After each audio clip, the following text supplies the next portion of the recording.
2024 ఎన్నికల్లో వైసీపీకి కేవలం 11 సీట్లు వచ్చిన తర్వాత ఇక వైఎస్ఆర్ కాంగ్రెస్ పార్టీ పనైపోయింది, జగన్మోహన్ రెడ్డి గారి పనైపోయింది అని చెప్పి ఎవరైతే మాట్లాడారో, ఎవరైతే జగన్మోహన్ రెడ్డి గారిని పులివెందుల ఎమ్మెల్యే అని చెప్పి తాస్కారంగా మాట్లాడుతూ ఉంటారో, ఎవరైతే ఇప్పటికీ వచ్చే ఎన్నికల్లో జగన్మోహన్ రెడ్డి గారికి కేవలం 1 సీట్ వస్తుంది, 0 సీట్లు వస్తాయని చెప్పి మాట్లాడుతూ ఉంటారో, మరొక వైపు వీళ్ళే వైఎస్ జగన్మోహన్ రెడ్డి గారు ఎంత పవర్ఫుల్, ఎంత బలవంతుడు అని చెప్పి జనాలకు చెప్పే ప్రయత్నం చేస్తూ ఉంటారు.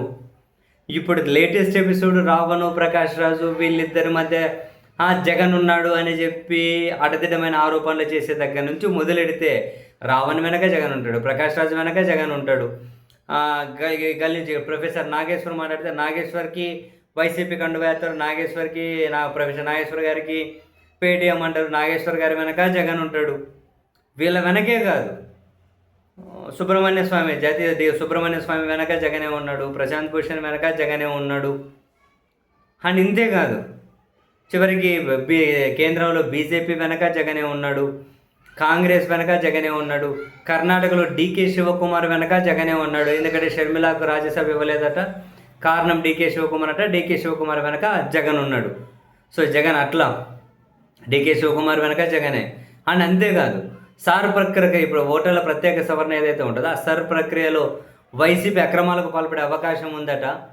ఎందుకంటే ఎలక్షన్ కమిషన్ జగన్ మేనేజ్ చేయగలుగుతాడు అట. అంటే ఎలక్షన్ కమిషన్ వెనక జగనే ఉన్నాడు, కేంద్రాన్ని నడిపించే వాళ్ళ వెనక జగనే ఉన్నాడు, న్యాయస్థానాల వెనక జగనే ఉంటాడు.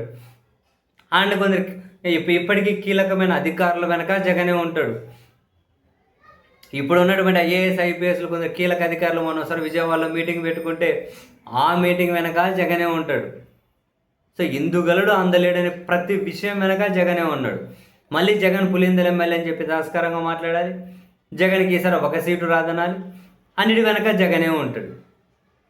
రాష్ట్రానికి కేంద్రం ఎక్కడైనా కనుక హక్కుకు బాగా రావాల్సింది కానీ ఇవ్వలేదు ఏంటి అంటే దాని వెనక జగనే ఉంటాడు.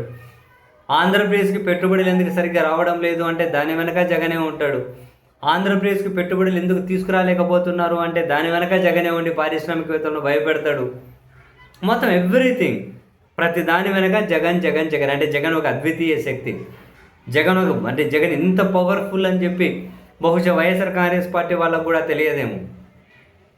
మరేంటి, పక్క రాష్ట్ర కాంగ్రెస్ ప్రభుత్వాలను, ఢిల్లీలో ప్రభుత్వాలను, ఎలక్షన్ కమిషన్ని, వీళ్ళందరూ అసలు ప్రముఖ న్యాయవాదులను అందరినీ కూడా జగనే మేనేజ్ చేసేస్తాడట. జగనే అందరి వెనక ఉంటాడట.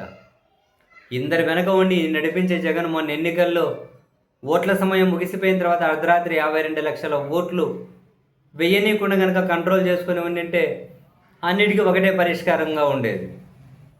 అర్ధరాత్రిని 3 సెకండ్లకు 1 ఓటు, రాత్రి 11:30 తర్వాత 15 లక్షల ఓట్లు, రాత్రి 8 తర్వాత 52 లక్షల ఓట్లు. ఇన్ని ఓట్లు మొన్న ఎన్నికల్లో జగన్ పడనీయకుండా అడ్డుకొని ఉండింటే ఇప్పుడు చాలా ప్రశ్నలకు సమాధానాలు దొరికేదేమో.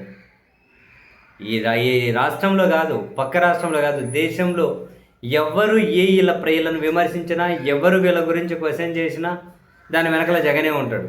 అది వైసీపీనే నడిపిస్తూ ఉంటుంది. ఏం రేట్ రాలేదని రైతులు రోడ్లు ఎక్కితే దాని వెనకాల జగనే ఉంటాడు. ఆక్వా రైతులు క్రాప్ హాలిడే ప్రకటిస్తాము అన్నారంటే దాని వెనకాల జగనే ఉంటాడు. నువ్వు ఏదైనా పర్వాలేదు. పోలవరానికి సంబంధించి అంతర్జాతీయ నిపుణుల కమిటీ ఒక నివేదిక ఇచ్చిందంటే దాని వెనక జగనే ఉంటాడు. అసలు జగన్ లేనిది ఎవరు వెనక? బహుశా చంద్రబాబు నాయుడు గారి వెనక ఇంకేమన్నా ఇంకో 60 భయంకరమైనటువంటి నాయకుడు ఉన్నాడు కదా, ఆయన వెనక బహుశా వీళ్ళ వెనకలు ఏమన్నా లేడేమో. ఒకవేళ వీళ్ళు భవిష్యత్తులో విడిపోయినారనుకోండి, మీరు చూడండి, వీళ్ళ వెనకని జగనే ఉంటాడు. భవిష్యత్తులో వీళ్ళు విడిపోతే అటు సైడ్ వాళ్ళు ఎదుటి వాళ్ళ వెనక జగన్ ఉన్నాడని, ఇటు సైడ్ వాళ్ళు అటువైపు వాళ్ళ వెనక జగన్ ఉన్నాడని, మళ్ళీ ఇవి తప్పవు. మీరు చూస్తూ ఉండండి బాబోయ్.